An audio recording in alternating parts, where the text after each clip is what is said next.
বুদ্ধির ঝাঁপি পর্ব 249-এ আপনাকে স্বাগত বন্ধু। এখানে 3টে ঘরে 3টে ছবি আছে এবং একটা ঘর ফাঁকা আছে। 1, 2, 3 পরপর 3টে ছবি থেকে একটা করে অক্ষর নিয়ে একটা অর্থপূর্ণ শব্দ বানাতে হবে, যেটা বসবে চতুর্থ ঘরটায়, যা আপনি নিশ্চয়ই পারবেন। আপনি ভাবার জন্যে 20 সেকেন্ড সময় পাবেন। তারপর আপনি আপনার উত্তর কমেন্ট বক্সে লিখে দিন। আপনার সময় শুরু হচ্ছে এখন।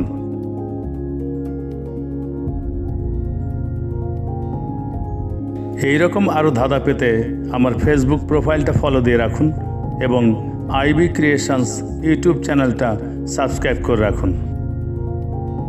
এই পর্বের সঠিক উত্তর আগামী পর্বে জানিয়ে দেওয়া হবে। সময় শেষ। পর্ব 248-এর উত্তর মাদুর। পরবর্তী ধাঁধার আসর বুদ্ধির ঝাঁপিতে আপনার সঙ্গে আবার দেখা হবে। ভালো থাকবেন। ধন্যবাদ।